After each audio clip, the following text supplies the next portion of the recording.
I'm Nicholas, IBM on the Linux kernel, with Andrew and Nick, who you might have been to their talks.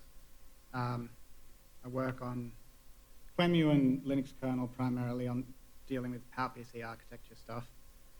And thanks for coming to my talk. Start with an outline. Why is open source relevant to this whole topic? Like, why has open source got anything to do with the whole thing? What is a BIOS runtime interface? Potentially transpose those, but we'll work through it. And then how can we do better? We'll get into that. So I guess the first sort of thing, now that I have you here, I actually don't have the ideal BIOS runtime interface. It's sort of something I've been exploring.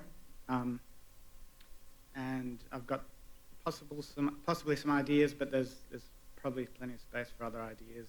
And as we'll see in a little bit, the actual interface can potentially cover a lot, depending on how you define it. So I'm not even addressing necessarily the entire interface. And it's sort of the host CPU interface. We'll get into a bit more of the BIOS there. And then, importantly, I'm only pretty familiar with OpenPOWER OPAL systems and Linux kernel, which is sort of the two sides of this interface, a BIOS and an operating system. But for the most part, I think the concepts should probably apply to other things, particularly open source, so RISC-V perhaps. It's not really. The examples I'll go through are things I've implemented some stuff on the PowerPC stuff, but it's not entirely specific, the bigger concept. So I'll get to why is open source relevant here. You would think, okay, it's an interface, a specification, technical thing, shouldn't it just look the same, whether you're closed or open? And yes, but not necessarily, there's yes, but no. And I think when you look at interfaces anywhere, interface just sort of means the meeting point of two different systems. How they interact, how they influence one another. And it didn't originate in software. It's, the physical environment has interfaces everywhere. And I think the way people operate, teams, communities, all sorts of these issues here can play an important part sometimes in interfaces, as well as the kind of hard technicals, hardware, software, firmware details. And it's sort of interesting when you look at interfaces, how those kind of things may have shaped the interface. And so if you're looking at the really technical thing, sometimes you miss a bit of this, how it may have come about, or some other constraints it may have. And I think with open source, I've sort of listed here, having both sides of something open source really means that the open source developer can work very seamlessly and closely on both things. And there's a lot, probably more or the community is generally more accepting of that kind of thing. If you want to kind of work, make these interfaces a bit closer together, increase the coupling, do some fancy stuff. If one side's a closed source blob, there can be a bit of hostility to that, as you sort of see with like NVIDIA blobs and various other blobs. I don't mean to call out NVIDIA specifically, a lot of companies do that. That's kind of something topical that's, there's pictures on the internet of Linus and NVIDIA. And, possibly legal. I don't want to say much about legal because, I haven't got that far to shipping code or exploring that side. But they're the kind of things that make open source relevant and I think give you more flexibility when you're designing an interface. And stop me at any time. We've probably I'll go through a bit of the core talk and then got some examples, but we can go off into questions or if I'm going too fast or whatever. Throw your 2 cents in. So the BIOS, hopefully everyone's got some idea of what a BIOS is, basic input-output system, famously used on the IBM PC. And for this talk, it's basically something that's resident in memory or resident somewhere that the operating system can call into to perform some services from time to time. And that's how I'll be using it. That's the case with the IBM, the PC BIOS, and that's the case with the OPAL OpenPOWER BIOS that I use. often, because they're an input-output system, they're sort of also part of the boot flow. That they'll sort of be the last chain before they load a bootloader or the kernel. And you can logically think of those as two separate things, but they're often implemented as the one thing because they'll have code to do some input-output and things like that. But for the runtime interface, that's where the operating system's up and running, and it's asking the BIOS to potentially do some things. So why do you want a runtime BIOS interface? You want it for a bunch of services that the platform might provide. And this list here is sort of the what, or the actual services. And this is what I'm not going to cover so much. I'm going to cover the how. So how does the kernel actually ask for some of these services to be done, or to invoke the BIOS? The how, so the mechanism of how you get there, actually does inform to some degree what services you might actually provide or might be feasible to provide. This will become a bit clearer, hopefully, with some examples. So don't worry too much yet about all this stuff. I just wanted to kind of, it's sort of interesting. There's some similarities there. Good old int10h, if you ever did DOS graphics programming there in the PC BIOS. The PC BIOS seem to be a lot richer and heavier, a lot more features in it. They've tend to slim down a little bit, possibly because hardware interfaces and things have become a lot saner. So you don't need, and you probably don't want your BIOS accessing your disks. And it's not the core NVMe is a pretty sane interface, pretty slim and very performance critical. So you could, it's not like a big duplication. It's not hardware platform specific. It's not totally closed up. So I suspect that's why PowerPC, OPAL, and RISC-V. So they don't have disk services, for example, in there. But there are some similarities. So very importantly, I guess there's things like console read and write, and they all have that. So read, put something to the screen, read something from the keyboard. That comes under like video and keyboard service or something in PC BIOS. But things like that, so when you're very early in your boot from your firmware to your operating system, there's a few really basic things so you want to be able to get some message to the screen, even if it's just an error message. There's nothing worse than a blank screen and nothing happening. And so there's a few things that people have decided, well, they should be in, because when you first boot up, you may have very little idea of what environment you're in and what sort of I/O you may or may not do. And so having that BIOS there, providing a simple interface for certain things is pretty helpful for that early boot environment particularly. There's a few other, it's a bit of a, much of a, like some things you could implement in kernel driver, some things could be, and there's sort of a lot of history and things behind it. We won't go too much into that. So the mechanism, and don't worry about this whole thing, don't worry about the details, we'll sort of walk through a little bit more. I just sort of wanted to put that up there, and they're actually all quite equivalent in mechanism. So this is how to invoke a DOS call. You do this int instruction, which was also used to do system calls. I think Linux used int80 to do system calls. PowerPC OPAL has this real mode transfer to the OPAL entry point, which is, we didn't have an instruction to do this kind of system call. We have some, but not for this particular type of operation, but it's very equivalent to the system call. And then RISC-V, I don't know too much about the other, so the two on the end there, but as far as I can gather, the RISC-V has an E-call, which is very similar to their hypercall, system call kind of instructions. And I guess we'll get into what the problem here is first. So we can't really improve it unless we know what the problem is. And basically, the BIOS, runtime BIOS, it runs in a very minimal environment. It's memory constrained, it can't do dynamic memory allocations. It's very small kind of embedded code.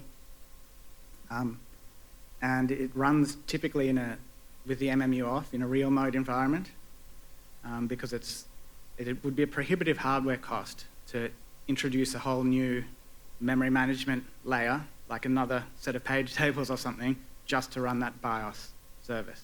With a hypervisor, which is somewhat equivalent, if you squint, it's kind of a similar relationship. That obviously makes sense because a hypervisor has to virtualize memory, because that's what it does. That's one of its two key features.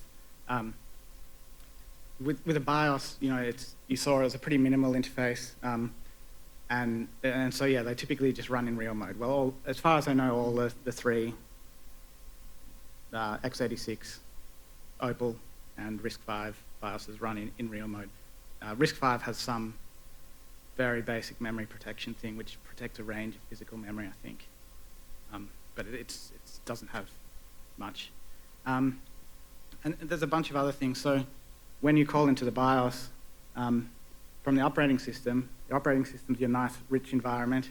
It has logging and tracing and sanitizers and bug checking and a lot of standard library type stuff you can call. When you call into the BIOS, it switches into this really primitive mode and does, to start with, the call to get into there is very slow. And then it's sort of a very constrained environment. And that's sort of the speed and the memory protection, sort of the constrained environment are all things I think we could potentially do better with. So let's see. So how can we do better from there? So if you look at this, the first thing that you kind of run into is ACPI. And the reason is because that's running in your laptop. And any modern x86 system, I don't really know like the early boot flow and stuff of x86 and the details. Maybe they still use those old calls in part, but as far as I know, once they kind of bootstrap and the operating system's running, and it's really the runtime service. Nowadays, that's provided by something called ACPI. And that does this interesting thing, which is provides the runtime services as a bytecode blob. And I don't know a lot of details about ACPI. The spec's pretty heavy, and so is the code. But basically, the operating system has this ACPI bytecode interpreter inside it. So Linux has one. It's open source, provided by Intel, I think.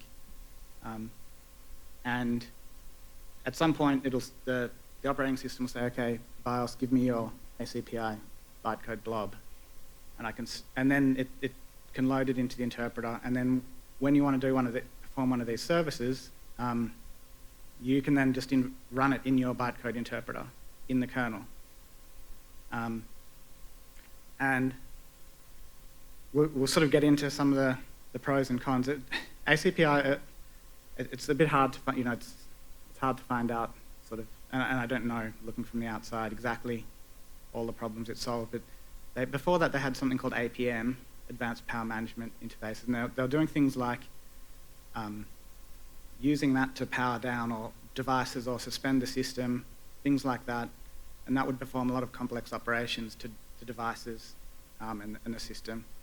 And then it would come back up and it would potentially bring things back up in a state that Linux didn't expect, something it may have changed that, because that BIOS is specific to the system, you can't see what it's doing, you can't see in it. And apparently that caused all sorts of problems. And so ACPI was sort of, I think is a way to make this stuff a little bit more visible to the operating system. So all the MMIOs you would do and things are kind of hit by this bytecode, and so you could potentially look at what that's doing, filter them, and things like that. So, but the general idea sounds familiar. And interestingly, after you look at ACPI and look at the bytecode interpreter in the kernel, you think, well, eBPF. So drum roll. No. Yeah, so this was the real bait and switch. The other one was just the distraction bait and switch, but now that the doors are locked, I can reveal that, no, it doesn't save us. But I did look at this, it wasn't just dismissed it completely, so I'll give you a better explanation of why not. So it does tick a bunch of boxes on the left there, if you can see. Does run in your kernel environment, does run with the MMU and all the stuff you get with eBPF, which is expanding.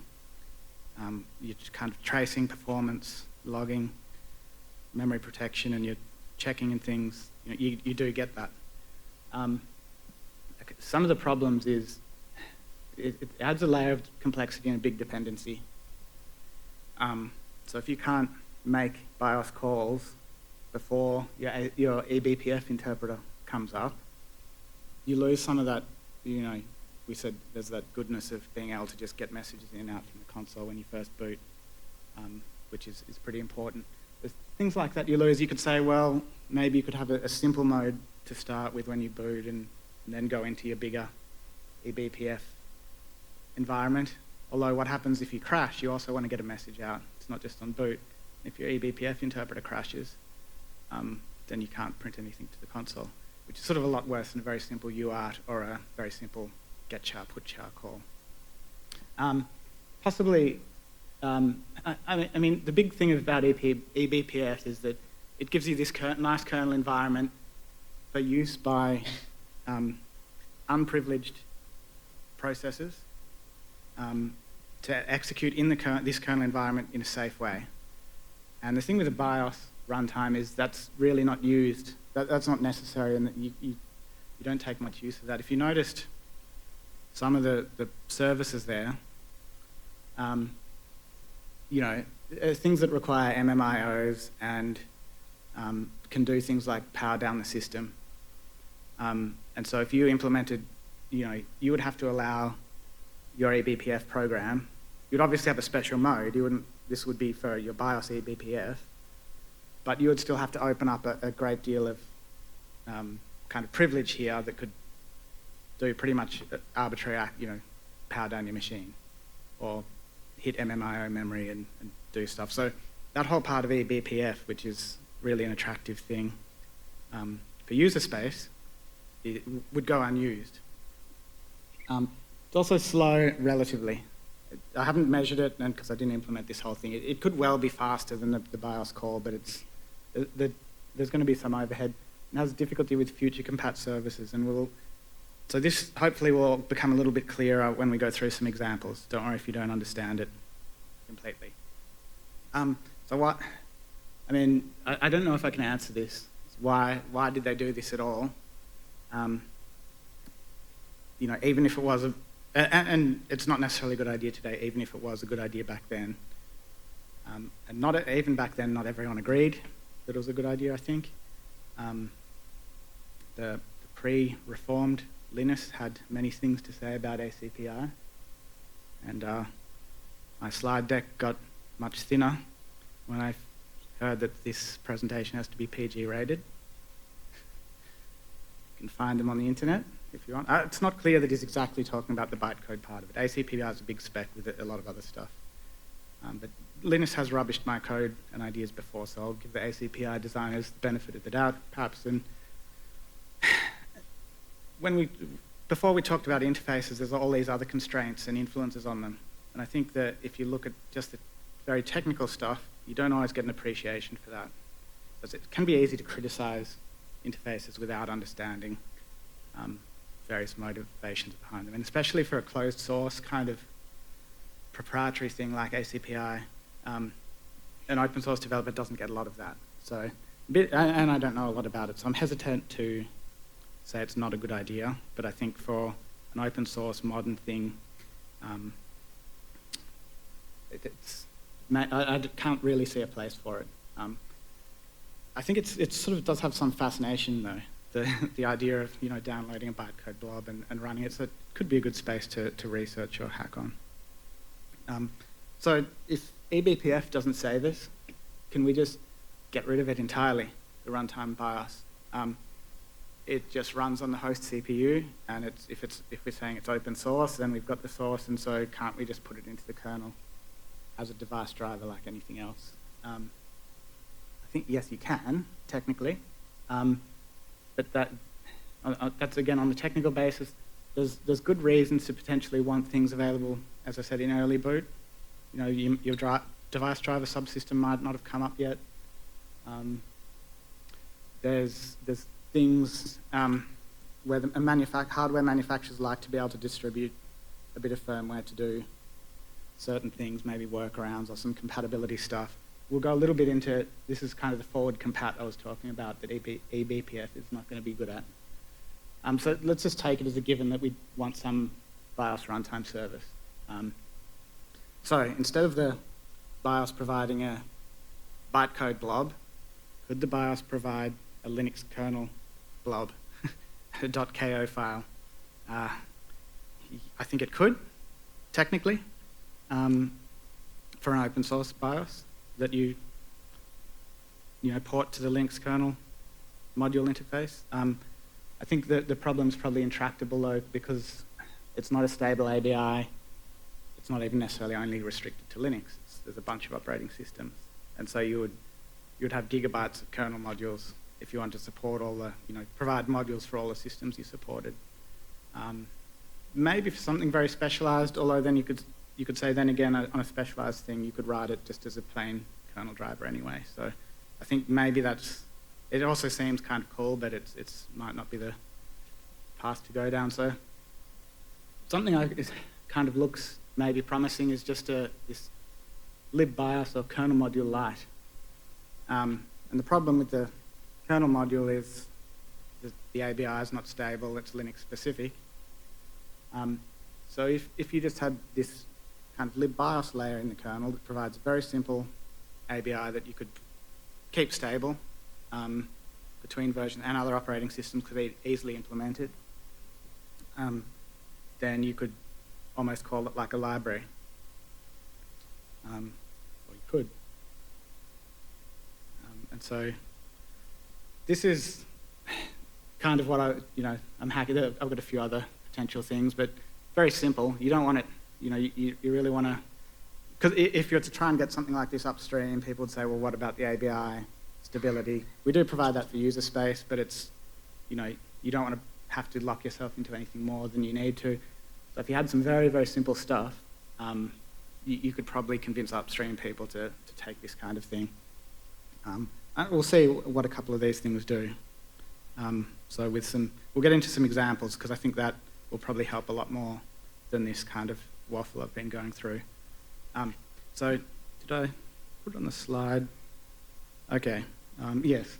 The second point there, the kernel maps the BIOS in virtual memory. So in the kernel's virtual memory space, which means it can run it with the MMU on, means it doesn't have to have a system call type operation to get into it.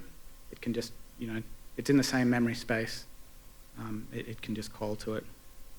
And the advantage that you get from that is if you make a BIOS call into a BIOS that doesn't use the MMU protection, you don't get any of these modern features of the MMU, so it runs with an executable stack and data, and its code is writable. Code and read-only data, and it can scribble anywhere in the physical memory space. And with the MMU, you can have things like your typical code is executable only. Code data, read-only data is read-only. Your stack's not executable, and there's some level of protection. The kernel is protected from the BIOS, not entirely. The kernel, the relationship, it would be just like a kernel module and a kernel. So the kernel module can kind of scribble on kernel data, can't scribble on kernel code, and it can't kind of write to the stack. So you get some, you're up to the point of a kernel module. Potentially protection could be increased, but when you have to start changing MMU protections, that's when your calls get heavier. So it'd sort of be a trade-off about is that acceptable, and what, do you get a sufficient benefit from it? That's MMU logging. So this is an interesting thing, and most, I think that most other BIOSes don't really bother with trying to log anything, but OPAL does. And in the two cases, the upstream Linux and OPAL, and with my patches.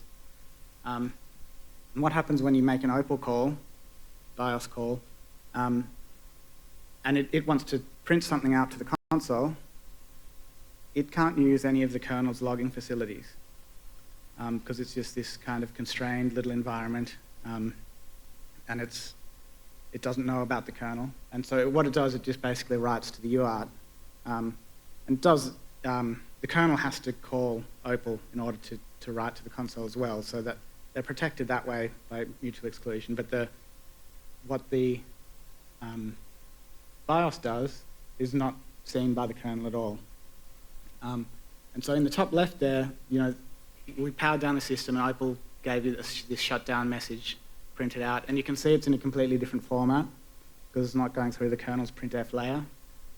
And it also doesn't go to syslog or anything like that. I mean, in this case, everything's shutting down, so it probably wouldn't get to syslog anyway, but imagine a different message. With OPAL, I think the hack is that it keeps a sysfs file, which is the OPAL message log, and there's a user space daemon which scrapes that, puts new messages into syslog, which works. But down here, so one of the functions, so I'll go back a little bit. When Linux boots up, it provides these services to OPAL. So it registers this little op structure with the BIOS when it first boots up. And at that point, the BIOS can say, okay, it can call back into Linux and say, I want this printf service. So now, the BIOS is giving Linux some services and Linux is giving the BIOS some services, which is not mind-blowing. This is how kernel modules work. A kernel module can call printf, and it can also do stuff for the kernel. It's just a matter of how we connect them up and kind of the idea that your BIOS can use some kernel services. And so using that printf service, now the OPAL logging goes straight through the kernel's printf subsystem, so it comes out nicely and it will get logged or whatever. If you have a net console, or it'll just do all that automatically for you. So none of this hack of not working. Another thing, stacks, symbols, traps. We can teach the kernel about symbols in the OPAL BIOS binary, and we can teach the kernel about OPAL asserts. So if the BIOS faults or causes a problem, we can teach the kernel about that. And so this is upstream again, and so I just put this assert in just so it would hit something. You're booting Linux up the top and then makes a BIOS call and the BIOS hits an assert and fails. And at this point, OPAL doesn't know what to do. It can't return to Linux. What happens here is it just prints some stuff out and it hangs there. It goes into an infinite loop. You would really want to then return some error from the BIOS, and you really should. There are some asserts in OPAL that aren't recoverable. And making everything recoverable is actually a pretty big, significant effort. So you sort of have some problem here. The hard lockup detector might eventually hit you and hopefully fail you over. With the patches I have where the kernel can walk the stack in the OPAL call chain and it knows OPAL symbols, you can see, so this is sort of a regular kernel panic message. This is the same assert that we hit. It's just a different line number because it has patches applied. And this is kind of, the first part of it's the OPAL error message, the OPAL bug message. And then it goes down to a typical Linux register dump and then stack trace. And you can actually see, so on the OPAL side here, because we've switched to a different stack and OPAL doesn't know about Linux, so OPAL's crashed here, OPAL's printing its own stack symbols out. OPAL can't print Linux's symbols out because it doesn't know about them. Here, Linux can actually walk the stack into OPAL and print out the OPAL functions which are crashing. And so with the square brackets OPAL, which is kind of like how kernel modules are printed, that's with these patches to do that. And you can really do this well. I mean, there's re-entrancy here that you sort of don't see as well. So we've gone into OPAL via this path here, made this OPAL v4 entry, OPAL poll events call, and then that's where my assertion is. And then that crash goes back into Linux, and then into the crash handler to print this out. And printing this out requires calling back into OPAL. And all that recursion just works pretty, I mean, you do have to not do certain things, like per CPU variables that you clobber over and things like that. But it works because you're using the same stack. You're just making C calls, so it just works as well as any other crash in the kernel. You've got that reentrancy sort of for free, which you don't get if you have two different stacks. It's actually very hard to do reentrancy with two different stacks. We probably don't have time to get into that. So that's some kind of idea of some of the facilities you can get if you have a little bit more coupling between and some niceties between the systems. And when we're working on OPAL, we do kind of just switch from one to the other, and you know, you're developing on Linux, and then there's a bug here, so go to OPAL, and so that's why this is really good, really helpful, and it's just something you don't get if you're using a proprietary firmware. Performance is I think another big thing, and probably very interesting thing, because it opens the possibility for new BIOS services, and we can see what that. So performance is very fast. It can just be a function call, an indirect function call, which pretty much nothing. It's pipelined. So this goes back to, and this is the future compat thing that I said eBPF was not very good at, and it's also the performance thing which eBPF may not be so good at. And it's one of the reasons why you may want a BIOS rather than put it into the kernel. And let's say, so registers save restore service if you had that in the BIOS. So a CPU comes out with a new feature, AVX1024, and that new feature has new registers. And people would want, probably, maybe not any of you because you're good at staying cutting edge, but a lot of installs for, you know, practical reasons of support and, you know, their upgrade cycles and things would like to be able to say apt install libboost AVX1024 on their old, you know, that non-updated distro and get some benefit from this new instruction set on the new CPU. To use registers in user space, the kernel has to know about them and it has to context switch them. And so you can't do that. x86 actually has an xsave, xrestore instruction, which I'm not sure if, I think that does something like that. I don't know if that's how they use it in upstream. But x86 is very micro-coded as well, and potentially PowerPC can't do something like that. Or, you know, it might be more performance if you do it this way. So you could have a service, a BIOS service, which you can ask it to save registers and restore them. And even if you don't know what they are, the BIOS could just tell you, okay, you need to allocate this much space for your registers in your task struct or whatever, and I can put them there for you. And so it could context switch those registers without the kernel ever being upgraded if the kernel is calling this facility. Speed, it obviously has to be very, very fast. It's unsuitable in the old style big hammer BIOS calls, and it's potentially, with eBPF, would probably be too, or maybe too costly there as well.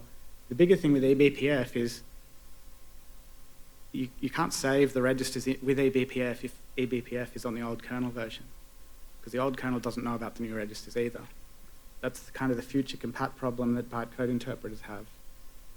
And you can hand wave your way around this. You could say, well, the BIOS could provide a binary blob of instruction images and say, this instruction is going to, you know, I want you to execute this thing, but then at some point, you know, you're just blobs upon blobs, and, you know, you're totally opaque again.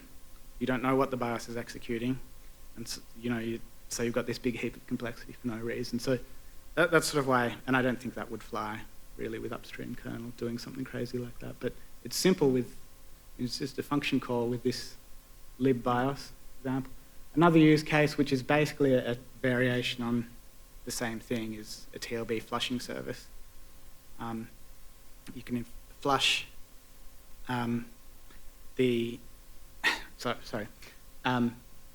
PowerPC has some limitations in TLB flush instructions. I mean, this is not only TLB, but various things and various different architectures. But Power in particular, and with TLB, you can say flush everything, flush one size of page at one address, one page of one size at one address. So a 4K page at virtual address this, or a 2 meg page at virtual address that. And then you also can plus or minus flush the entire page walk cache as well. Page walk cache is your kind of structure of the page tables. It caches intermediate levels of the page tables themselves, whereas the TLB caches virtual to physical. And so give it a virtual, the TLB will put out a physical address.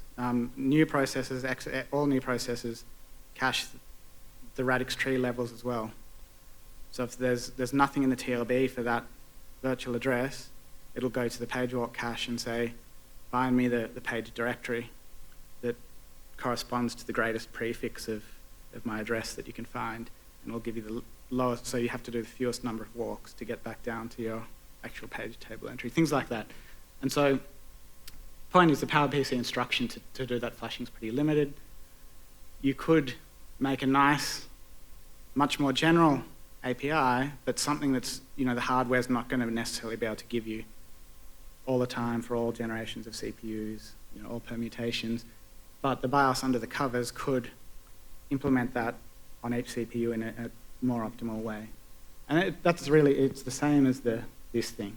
It's sort of a new capability, kind of providing an API over that, and the BIOS sort of does it for you. And so it has the same future compat and performance problems. I've got some future possibilities here, but I'll just see if anyone has any comments or questions first. I don't know how much, probably don't have much time left. Yep. One interesting thing I want to, so that was all bare metal. You could have a guest OS equivalent, and that doesn't call into the hypervisor, but has some little piece of firmware running in the guest as well that the hypervisor or the platform provides. And you could do basically the same thing with that. Yep. I wanted to ask two things, actually. First, we looked at the EFI runtime services, which provide essentially a firmware blob that you can call into that abstracts away the actual details of the hardware, so you can do this kind of thing. No, haven't. Okay. And the other comment is that over time, the Linux kernel has called less and less into the BIOS and replaced it with drivers, except where it can't. So on ARM, you still have to call via SMC into trust zone to do some things. Yep. Is there actually a future for a BIOS if you can just replace it? Yeah, good question. I think there's probably these non-tech or less technical issues with compatibility and upgrades and things like that. But you could imagine, like, if you had these, if your kernel used some of these services to call into, you could imagine if the kernel said, okay, I actually know what CPU I'm running on, I won't call into this service, even if it's very fast, because I know better. So this will just be my fallback if I don't know the CPU I'm running on. And then I could implement my own, TLB instruction, or I could save these registers myself. So I don't know. That was sort of an open question. For the point of the talk, we were assuming somewhere that it was required, take it for a given, but maybe not. I think possibly there's some realities of large commercial kind of installations and support contracts and certifications and things where maybe there still is some room for some of this. It would be nice not to, because you want it, it's really, even with this, what I'm saying, you still lose a lot of nice services, nice things running in the kernel. So some of the future possibilities, you would have to wire all this stuff up, and a lot of it would be probably infeasible. Some of it would be pretty complicated. So you certainly want, I think, as much as you can in the kernel. If you could have some very simple things, like a TLB flush routine might be a few instructions. So that you might say, okay, you don't really need all this stuff for it. But good question, though, something to think about.